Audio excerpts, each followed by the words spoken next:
Hello students, hope you guys are doing well. Last class में हमने first order equation के बारे में स्टार्ट किया था। आज हम उसके क्वेश्चंस करेंगे आगे। और तो हमारे पास एक क्वेश्चन लिखा हुआ है, so that in the case of first order equation time required for 99.9% of the reaction जो कंप्लीट हो जाएगी वो 10 टाइम्स होती है किसकी? टी हाफ की। टी हाफ मतलब हाफ रिएक्शन को कंप्लीट होने में जो टाइम लगेगा और जो इतने को कंप्लीट होने में टाइम लगेगा उसके हमारे पास क्या आएगा, वो लगभग उसका 10 टाइम्स आने वाला है। देखते हैं कैसे करना है।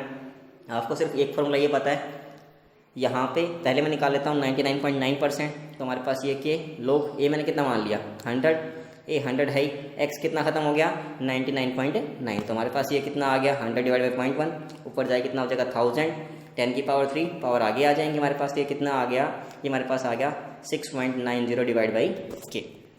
और आपको पता है टी हाफ कितना होता है 0.693 बाई के होता ही है हमारे पास। दोनों को डिवाइड कर दिया हमने, दोनों को डिवाइड करके हमारे पास क्या हो जाएगा, ये 0.6 है, ये 6 है, तो हमारे पास क्या हो जाएगा, ये 10 पे आपके पास इजीली कट आउट हो जाएगा। तो हमारे पास यहाँ से वैल्यूज क्या आ जाएंगी, T 99.9% equals to 10 times of T half.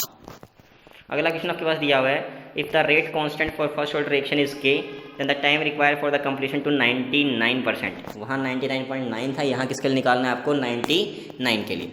तो वही सेम केस करना है। तो 99 के 100 माइनस 99 कितना बच जाएगा 1, तो ये कितना आ जाएगा ऊपर टू 4.606 बाई के हमारे पास। तो बिल्कुल सिंपल क्वेश्चन है। अगला हमारे पास आ गया, कोई रिएक्शन दे रखी है, इसके लिए हमारे पास कौन सा डाटा सही है। तो हमारे पास क्या होता है, रिएक्टेंट में क्या लेके चलते हैं आप, माइनस में तुम्हारे पास क्या आएगा माइनस dN2/dt। किस में निकालना है, अमोनिया में तो क्या आएगा प्लस का आएगा और 1/2 dN3/dt। तो बिल्कुल सिंपल सा क्वेश्चन हमारे पास है। तो एवरेज ला के ऊपर आइडली सॉल्यूशन दे रखा है, करेक्ट ऑप्शन कौन सा आएगा। तो ये क्वेश्चन तुम्हारे पास उसका आ गया बीच में आपके पास सॉल्यूशन का, ठीक, इसको छोड़ सकते हो आप। Number of moles of hydrogen molecule required to produce 20 mole of ammonia. बिल्कुल सिंपल है, हमने इक्वेशन लिखी हुई थी, उससे हमारे पास ये इक्वेशन आ गई ऊपर वाली इक्वेशन से। अब क्या निकालना है, 20 दे दिए इसके मोल्स, हमारे पास यहाँ 20 रख दो, इसके में निकालना है कितने हो जाएंगे 30 मोल्स हो जाएंगे। बिल्कुल बेसिक इक्वेशन दे रखे हैं आपके पास। के हमारे पास 1/t ln A0/A आया था, एक टी को T1, ए मैंने कितना मान लिया A1 मान लिया, T2 पे कितना मान लिया A2 मान लिया, दोनों की वैल्यू पुट कर दो। के टी हमारे पास क्या हो जाएगा A0 माइनस A, तो यहाँ से हमारे पास A1 निकाल लिया मैंने, A2 निकाल लिया, दोनों क्वेश्चन क्या कर दिया आपने माइनस कर दिया, A1 माइनस A2 आ जाएगा। तो यहाँ से 1 माइनस A2 क्या आया के T2 माइनस T1। तो आप इनको डिवाइड कर सकते हो, हमारे पास क्या आ गया के T2 माइनस T1। तो के क्या आएगा यहाँ से, के हमारे पास क्या हो जाएगा 1/, तो हमारे पास सिंपली क्या आ गया, अगर लॉग में लेंगे तो हमारे पास सेम वही फॉर्मूला है 2.3/t। यहाँ पास क्या है, 2 टाइम का डिफरेंस आएगा T2 minus T1 log A1/A2 initial by final. हमारे पास हाफ लाइफ निकालनी हो, हमने तीनों कर रखी हैं। 0 के लेके आया था A0/2 के, फर्स्ट के लेके आया 0.693 बाई के।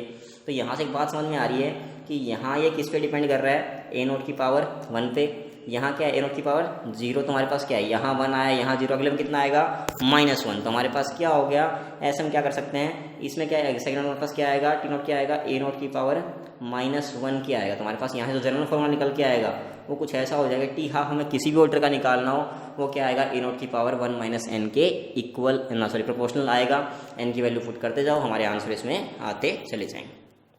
कुछ हमें रिलेशन ध्यान रखने हैं, आपको डायरेक्ट क्वेश्चन मिल जाएंगे नीट वगैरह में। इससे T75 कितना होता है 2 टाइम्स आएगा, 87.5 3 टाइम्स, ये हमारे पास 4 टाइम्स, हमारे पास 5 टाइम्स, हमारे पास कितना आया था 10 times of T half. Rate constant दे रखा है हमारे पास किसी फर्स्ट ऑर्डर इक्वेशन का, कितना है 60 second inverse. How much time it will take to reduce its initial concentration, कितना हमारे पास करना है 1/16। हमारे पास A0 को मैंने क्या मान लिया A मान लिया, A कितना हो गया आपके पास है, स्टार्टिंग में मान लो A था वो कितना हो गया इसका 16, तो 1/16। तो हमारे पास क्या हो जाएगा A से कट जाएगा, फिर कितना आएगा 16, 4 का स्क्वायर, उसको हम सोल्व कर लेंगे। हमारे पास यहाँ से क्या आंसर आ जाएगा, टाइम का आंसर आप इजीली निकाल सकते हैं। तो बिल्कुल सिंपल क्वेश्चन है। ऐसे क्वेश्चन से हमें क्या करना है, जब वो बोले कि रिड्यूस हो चुका है इसके nth फ्रैक्शन में, तो हमें क्या होगा, पहला A आएगा, अगला क्या आएगा A/n। तो ये तो कटना ही, हमारे पास n ही बचेगा ऊपर, तो हम जनरली सीधा ये जनरल फॉर्मूला इसका ये अप्लाई कर सकते हैं। हमारे पास इनिशियल कंडीशन अगर A0 दे रखी है तो हमारे पास एक हाफ लाइफ के बाद कितना हो जाएगा वो A0/2, 2 के बाद 2 का स्क्वायर, 3 2 का क्यूब, 2 का हमारे पास पावर क्या हो जाएगी n होती चली। तो हमारे डायरेक्ट रिलेशंस हैं जो आपको एंट्रेंस वगैरह में काफ़ी हेल्प करने वाले हैं।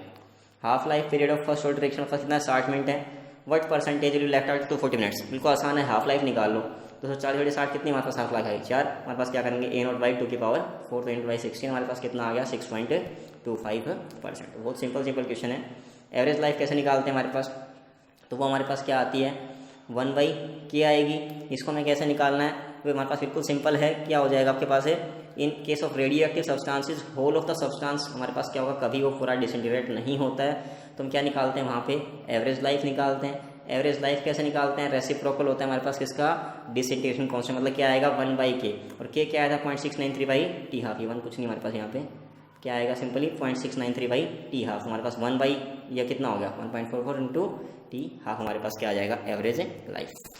नेक्स्ट हमारे पास है pseudo first order reaction. Pseudo में क्या होता है, सिंपल सी बात है, कुछ रिएक्शंस ऐसी होती हैं जो फर्स्ट ऑर्डर की सच में नहीं होती हैं, लेकिन अंडर सर्टेन कंडीशन वो बिहेव करती हैं just like first order reaction. उनको हम क्या बोलते हैं, सूडो फर्स्ट ऑर्डर रिएक्शन। जैसे हमारे पास क्या है, हाइड्रोलिसिस ऑफ इथाइल एसीटेट, इसमें हमारे पास क्या था, एक 2 रिएक्टेंट आपके पास, लेकिन हमारे पास वाटर एक्सेस में दिया हुआ है, इसलिए हम इसको काउंट नहीं करेंगे। तो हमारे पास जो रेट आएगा वो सिर्फ इसी पे डिपेंड करेगा, इसलिए मैंने क्या बोल दिया इसको, सूडो फर्स्ट ऑर्डर रिएक्शन। तो हमारे पास बिल्कुल सिंपल सी बातें हैं। जैसे हमने टाइम टी पे इतना कंसेंट्रेशन था, इसका क्या ले लिया अपने 10 मोलर, हमारे पास 10 मोलर क्या है, काफ़ी ज़्यादा है एज कम्पेयर टू दिस। उसको हम क्या कर देंगे, नेगलेक्ट नहीं कर पाएंगे, तो हमने क्या कर दिया, ये एक्सेस में ले लिया। हमारी जो मेन बात डिपेंड करेगी किस पे डिपेंड करेगी, ओनली इसी पे। तो जो मोलिकुलरिटी आएगी वो क्या आएगी, इस पर डिपेंड कर रही है, इस पर भी, लेकिन हमारे पास जो ऑर्डर है वो क्या होगा, ओनली इसी पे डिपेंड करता हुआ आपके पास चलने वाला है। ऑल द रेडियोएक्टिव रिएक्शन हमारे पास जितनी भी होती है सारी क्या करती हैं, फर्स्ट ऑर्डर को फॉलो करती हैं। क्वेश्चन हमारे पास रखा है 24 आवर्स में इतने gram out of initial quantity 1 gram substance हमारे पास रिमेन्स बिहाइंड, हाफ लाइफ निकालने के लिए कुछ नहीं करना, हमारे पास टी दिया हुआ है, एक स्टार्टिंग में मान लिया, बाद में कितना रहेगा, इतना रहेगा, वैल्यू पुट करो, हमारे पास आंसर निकाल लो। हमारे पास कुछ भी नहीं करना है, इनमें बिल्कुल बेसिक क्वेश्चन है कि हमारे पास आ गया, क्या निकालना है, t12 0.693/k, के की वैल्यू आपने निकाल रखी है, वैल्यू पुट करो, यहाँ से क्या आ जाएगा, t12 आप इजीली निकाल सकते हो। तो बहुत सारे क्वेश्चन का रखे हैं, आप इनको ट्राई करना, बहुत सिंपल क्वेश्चन है, जो नहीं आए आप इनमें से पूछ सकते हैं। एक ये प्रेशर वाला ध्यान रखना, जो कि हमारे पास क्या है, रिगार्डिंग प्रेशर, उसमें क्या करना है आपके पास है, हमारे पास ऐसे ये इक्वेशन आ गई N2O5 to N2O4 + O2, तो पता है टाइम 0 में हमारे पास ये 0.5 दिया हुआ है, उस टाइम ये कुछ भी नहीं होगा, 0 आएंगे। कुछ टाइम 100 सेकेंड्स बाद ये क्या है हमारे पास, इसमें कुछ 2p कम होगा, क्योंकि आगे 2 लिखा हुआ था, ये 2p बनेगा, ये कितना बनेगा p। तो टोटल प्रेशर हमारे पास कितना आ गया, तो हमारे पास कितना आ गया 0.5 - 2p + 2p + p, तो 2p तो हमारे पास क्या हो गया, कैंसिल आउट, और टोटल हमारे पास दिया भी हो कितना 0.512। तो यहाँ से मैं क्या निकाल सकता हूँ, p निकाल सकता हूँ, p निकालते मैं क्या निकाल लूँगा, ये कंसेप्ट मेरे पास यहाँ पे हम निकाल सकते हैं कितना प्रेशर आपके पास है आएगा, तो उसकी वैल्यू सिंपली यहाँ से पुट आउट कर सकते हैं। नेक्स्ट हमारे पास है activation energy of the reaction. ये वैसे हमारे पास जो इस बार जो बोर्ड्स वगैरह हैं उससे ये टॉपिक हटा दिया गया है, बाकी हमें एंट्रेंस पॉइंट ऑफ व्यू से पढ़ना है इस टॉपिक को। तो क्या है, आपके पास कोई भी रिएक्शन हो रही है, उसका हमने ग्राफ बनाया, तो हमारे पास कुछ ऐसा ग्राफ निकल के आया, एनर्जी रिगार्डिंग रिएक्शन कोऑर्डिनेट। हमारे पास क्या हो रहा है, ये ग्राफ ऐसे चलता हुआ जा रहा है, ठीक है। तो यहाँ पे क्या है, ये यहाँ पे एनर्जी ऑफ रिएक्टेंट है हमारे पास, ये एनर्जी क्या आ गई, प्रोडक्ट की हमारे पास आ गई। तो यहाँ पे कुछ बातें हमारे पास क्या निकल के आई हैं, यहाँ पे जो ये वैल्यू है इसको हम बोलते हैं एक्टिवेशन एनर्जी। तो हमारे पास रिएक्टेंट को कम से कम इतनी एनर्जी आपको देनी पड़ेगी ताकि वो रिएक्शन कहाँ जा सके, आगे प्रोडक्ट की फॉर्म में जा सके। और हमारे पास जो ये वैल्यू है यहाँ से लेके यहाँ तक, इसको हम क्या बोलते हैं, थ्रेशोल्ड वैल्यू बोलते हैं। इनको हमने डिफाइन किया हुआ है, थ्रेशोल्ड क्या होता है, एक्टिवेशन क्या होती है। तो यहाँ मैं सिंपल सी बात करूँ, हमारे पास A2 + B2 2 रिएक्टेंट थे, तो हमारे पास क्या होगा, A और A का जो बॉन्ड है वो टूटना स्टार्ट होगा, ऐसे ही B और B का बॉन्ड टूटना स्टार्ट होगा, हमारे पास क्या हो जाएगा, A और B में बॉन्ड बनना स्टार्ट हो जाएगा। तो यहाँ पे जो टर्म्स आई हैं थ्रेशोल्ड एनर्जी, वो क्या है, वो minimum energy which the colliding molecule must have so that the collision is effective. मतलब हमारे पास थ्रेशोल्ड की वैल्यू ये आई कि कम से कम हमें इतनी एनर्जी तो चाहिए ही चाहिए ताकि क्या हो, रिएक्टेंट मॉलिक्यूल्स में आपस में कोलिजन हो, जिससे हमारे पास आगे रिएक्शन क्या कर सके, टेक प्लेस कर सके। दूसरा हमारे पास आया एक्टिवेशन एनर्जी, वो क्या होती है, the minimum extra amount of energy absorbed by the reactant molecule so that they energy becomes equal to threshold value. Reactant के पास इतनी एनर्जी तो थी हमारे पास, इसको मैं कितनी एनर्जी प्रोवाइड और कराऊं ताकि ये थ्रेशोल्ड के क्या हो जाए, इक्वल हो जाए, तो उसको हम क्या बोलते हैं, एक्टिवेशन एनर्जी बोलते हैं, जिससे हमारे पास रिएक्शन टेक प्लेस कर पाए। तो हमारे पास एक्टिवेशन क्या आएगा, सिंपल सा threshold minus energy of reactant से हम इसको निकाल सकते हैं। जितना एक्टिवेशन कम होगा उतनी हमारे पास रिएक्शन क्या हो जाएगी, फास्ट होती चली जाएगी। इफेक्ट क्या होता है टेम्परेचर का, तो इसमें हमारे पास सिंपल सी बात है, मोस्ट ऑफ रिएक्शन क्या करती है, rate of reaction becomes nearly double for every 10 degree rise.